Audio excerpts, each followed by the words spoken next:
Does an old Royal Caribbean ship that's been remodeled still stand up, or is the ship just falling apart? And is the food any good? And what is there to even do? Well, my name's Dawson from Duck Duck Cruiser, and I recently just got off of a 4-day sailing on board the Independence of the Seas. And now, just like all my reviews, first we're gonna start with the ship, then the entertainment, then the food, then the service, and finally, the room. And something new that we're also gonna be doing is we're gonna be adding a rating system. It's gonna be 1 out of 10, and we're gonna do a final score at the end. So without any more said, let's just hop straight into it. So first of all, starting off with the ship. Now this is Independence of the Seas. It is part of the Freedom class of ships, and it is the 3rd Freedom class ship. Now something I gotta mention straight off the bat is since this is an older ship, it's been remodeled. With it being remodeled comes with a lot of new things and a more polished and more up to the standards of a Royal Caribbean ship. Now actually talking about the size of Independence of the Seas, for me personally, I actually think this is one of my favorite sizes of ships. It's not that big, but it's definitely not that small. It's like the perfect size of you get enough stuff in the size of the ship, but you also aren't getting like a limited factor of how much stuff there is to do. But I will say something about the ship that you could definitely notice, and you would think with the remodeled ship, it might not be as bad. It kind of was. Now because this is a little bit of an older Royal Caribbean ship, it still kind of had an old Royal Caribbean feel. You could definitely tell that this ship was on the older side of things and definitely lacked some of the modern features that a newer Royal Caribbean ship has. Now something I am pretty sure of is that Royal Caribbean never really had that modern of a design back then compared to something like Celebrity, where they pretty much always had a modern design. Now I'm not saying on their newer ships for Royal Caribbean that they're not modern, but on their older ships they kind of aren't that modern, which doesn't really affect me personally because I kind of like the way the ship looks. It kind of adds a unique feel to Independence of the Seas, but considering it has been remodeled, I don't really know too much about how that would affect you or what they really did to make it more modern or more magnificent than it would be before. Now something I would say about Independence of the Seas is that it actually had a good amount of venues. Now because Independence of the Seas still has the big promenade, there's a lot of venues that reach off to the side. There's a lot of bars and stuff, and you kind of get like 2 levels of this. You get like the casino level, and then on top of that you get the actual promenade area. Now especially considering the size of the ship, you do get a ton of venues and a ton of options to go do stuff, which talking about the promenade is something that I absolutely love about this ship, and not many ships in my opinion, excluding Royal Caribbean, get this right. And they have a huge promenade down the center of the ship. This is personally one of my favorite things about older and even newer Royal Caribbean ships is that they have these very large and open spaces down the middle of the ships. It just feels like a walkway, like a highway that you can just walk down the ship. It just makes it so convenient for me, and I honestly just really like it. Now something that I absolutely love about this ship that not many ships nowadays have, which is really disappointing because this is something I really enjoy and want to see on more ships, and if they do have it, it's not up to the standards that this older ship has, and that is a traditional promenade. Now you're thinking of the Royal Promenade going down the middle of the ship with that big opening. That's not what traditionally the promenade was. The promenade traditionally was a huge wraparound deck that went all the way around the ship, kind of like a wood floor and some low railing right below the lifeboats where you can go and look out at the ocean. Now I think Independence of the Seas does this absolutely amazing. They got the lifeboats hanging above, so you get a completely unobstructed view of walking around the ship.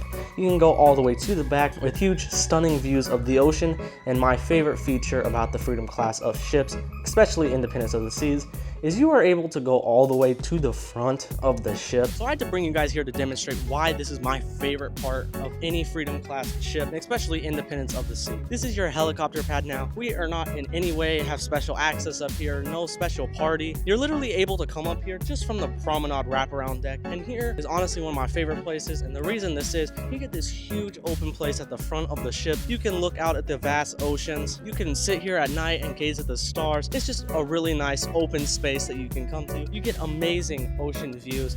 You get these benches here you can lay down, and another thing which I really appreciate is that nobody knows about this, so there's always empty out here, and you can even recreate the Titanic moment right here. But anyways, this is one of my favorite spots on the Royal Caribbean ships, especially Independence of the Sea, because of just how nice and open this space really is. Now something I also like about this ship is the buffet. Now I will say the buffet is one of my favorite styles. I do like being able to go outside and eat, but if the cruise ship decides not to have that, this is literally the next best option. They have absolutely huge floor-to-ceiling glass windows that wrap around pretty much the whole buffet. So no matter where you're sitting, unless you're like purposely trying to not get a good view, you're getting a good view. And it's really nice because a lot of times they put the buffet in the back. You get those really pleasant views that you get from the after the ship. Now more on to what to actually do on the ship.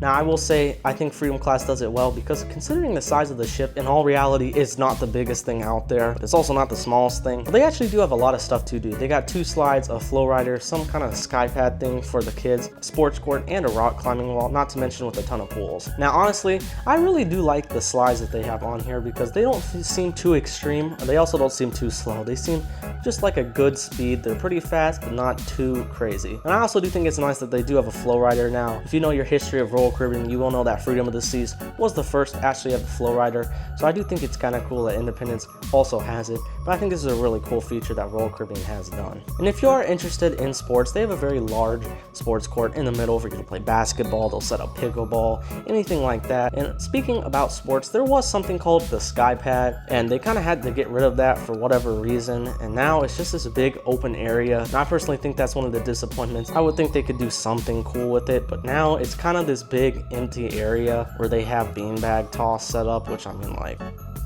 beanbag toss, like, really?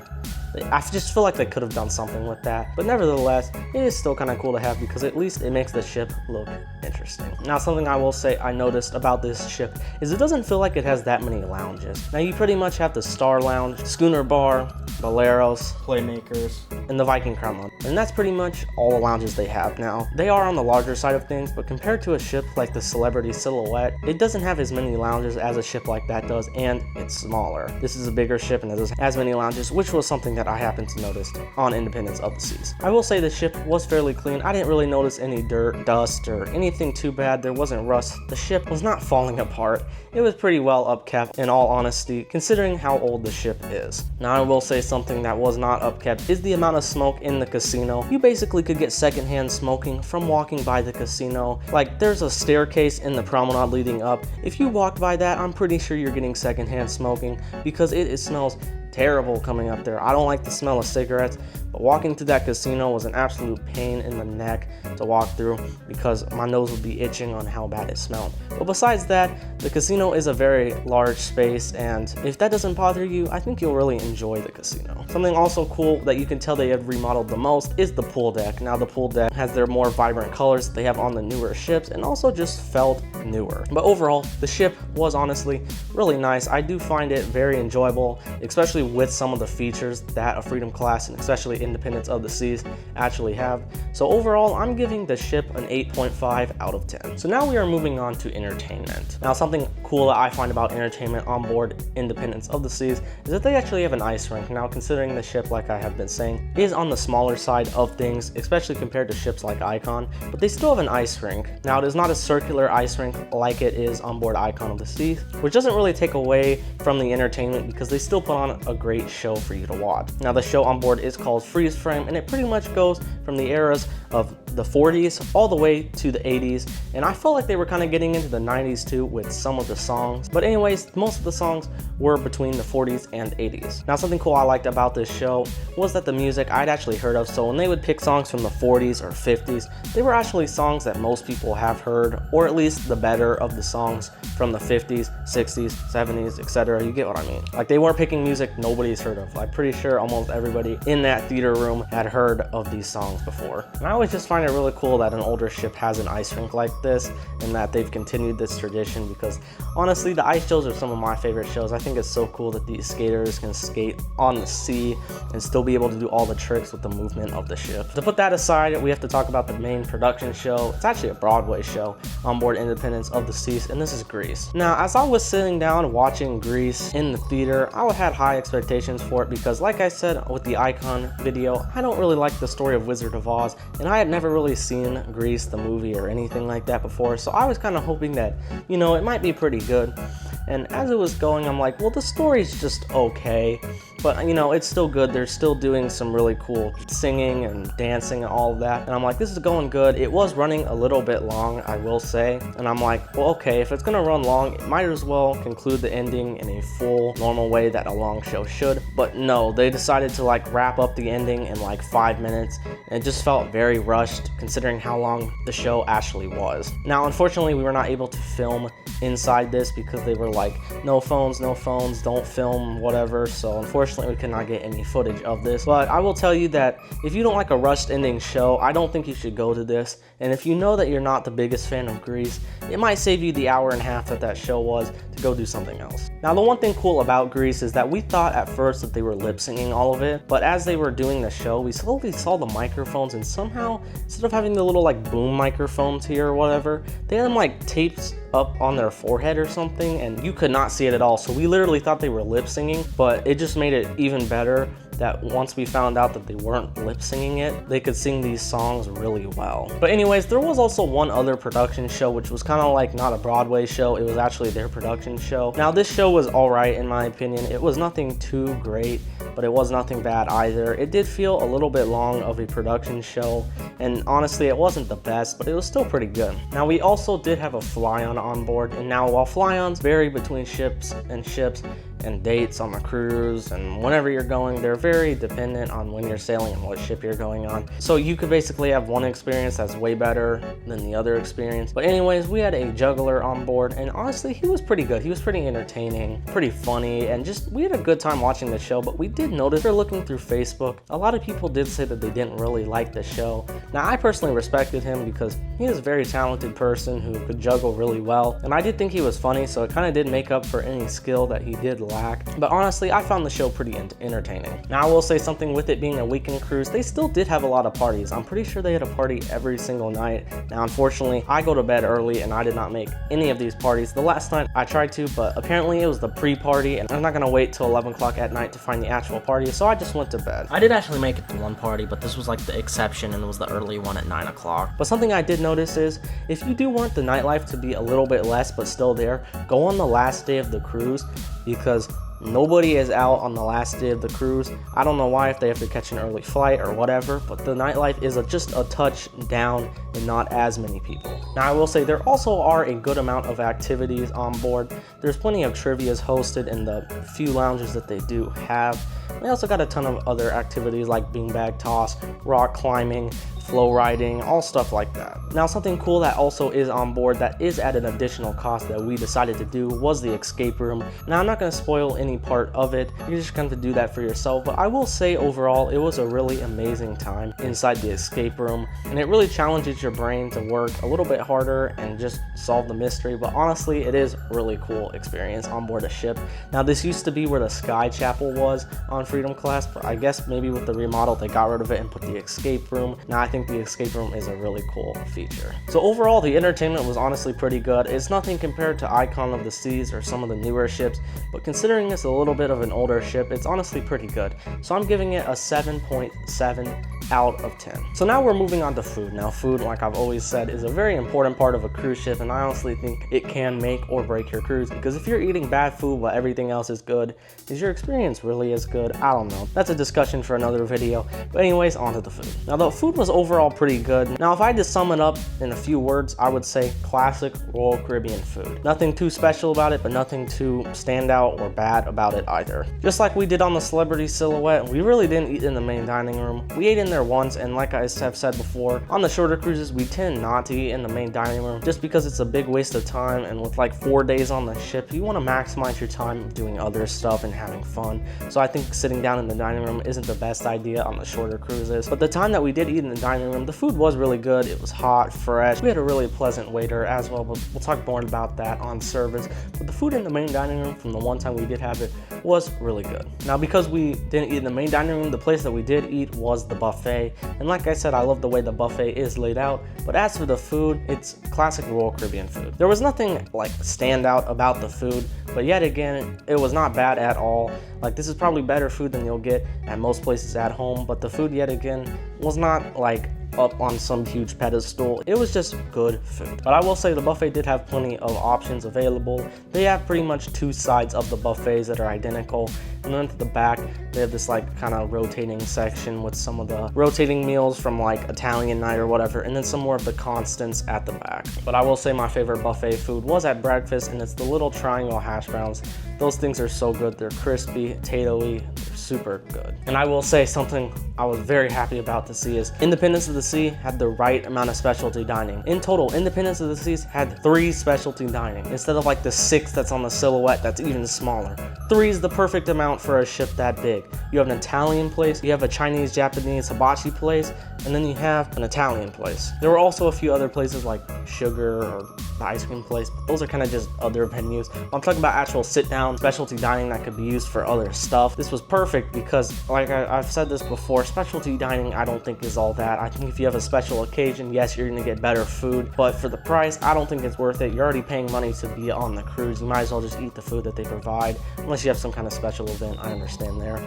But it was really nice to see that they didn't have that much specialty dining. But if you are somebody who does enjoy specialty dining or really likes that experience, there's not as many options for you to choose on board Independence of the Seas. Now I will say there weren't also as many grab and go options. There was pretty much the buffet, fish and chips, and Cafe Promenade. Now I will say Cafe Promenade honestly had some pretty good food. They had some like grab and go bites for your breakfast, just some littler options, something that you might find at a deli or a bakery. And as for fish and chips, I personally did not eat there at all, but talking to a few people, I will say that I've heard the food is very good. You can also get chicken tenders there and fries, so this basically is your burger joint on the pool deck, but instead of burgers, it's fish and chips. Now something I was sad to see is that there was no El Loco Fresh, because that's where fish and chips were. Now I personally would have rather had El Loco Fresh. I think it's some of the best Mexican food at sea, so seeing fish and chips there wasn't as much of an enticing offer as El Loco Fresh is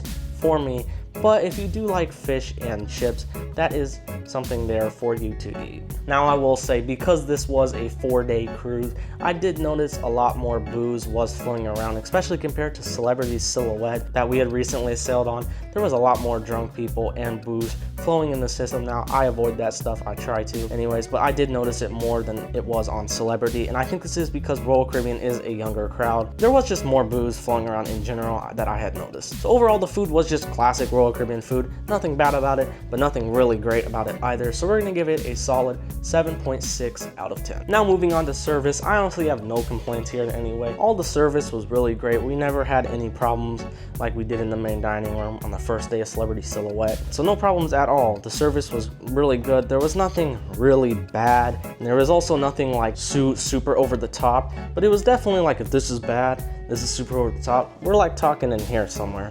So it's honestly good service. And I will have to make a special mention to the people at Cafe Promenade. They were working exceptionally hard to get all of the people's coffee made and get all of your drinks and little deli bakery things served well, and they did make some good drinks there as well. And I also got to mention the people at Vintages. They were some of the best bartenders that we came across during the cruise, so I got to give them a special shout out. And something that was also nice to see about Independence of the Seas, and maybe it's because we had a special room, we'll get into that in the room, is that our room attendant was a lot better than he was on Silhouette. He actually talked to us, introduced himself, and we had a really pleasant time with our room attendant. But as for the one night that we did go in the main dining room, we had no complaints at all about the service.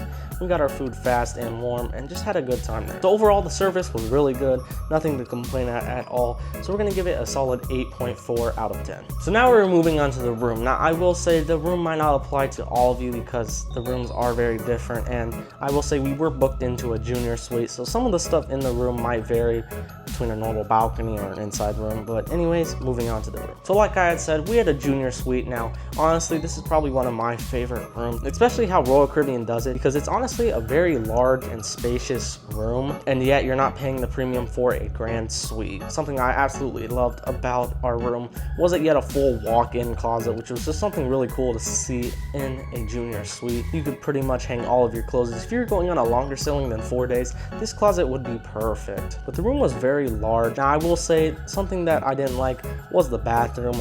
Now the bathroom had a shower curtain, but I think the only thing that did end up making up for it was that it was in a tub. So when you have a shower curtain in a bathtub, it's not as bad because it kind of just already sticks to the side of the bathtub, so you're not getting the problem of the shower curtain trying to hug you while you're showering. But if you can get past that, the bathroom felt a little bit larger and a little bit nicer than it would be in a normal balcony room. Now as for the actual balcony of the junior suite, it wasn't really any longer, but it was a lot wider in terms of the balcony. So, but like I said, normal length sticking out, but in terms of width, it was almost double what it'd be in a normal cabin, which allowed them to actually put 2 recliner chairs and 2 normal chairs along with your normal table. Now, something I did notice, I don't know if it's because we didn't get a remodeled room or anything like that, but the room definitely felt like what an older Royal Caribbean room would look like. I did notice that there were a few things dirty inside the room and a few things that felt like they needed to be polished up, like the phone cable. It was kind of half sticking out of the thing. The speaker didn't really work in the room, so I don't know what that was. But looking past that, the junior suite was a very nice room. I would definitely want to stay in one again, just because you get a larger room,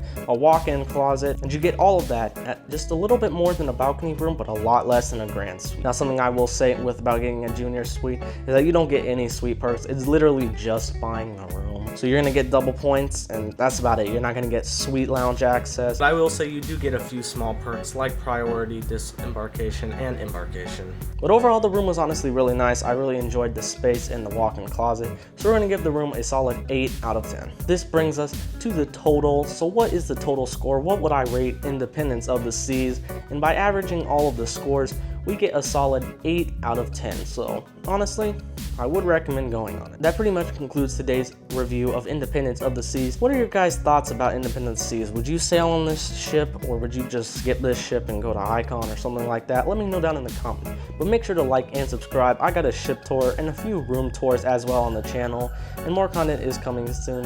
Hope you guys did enjoy today's video. Make sure to like and subscribe, and always remember to have a ducky day.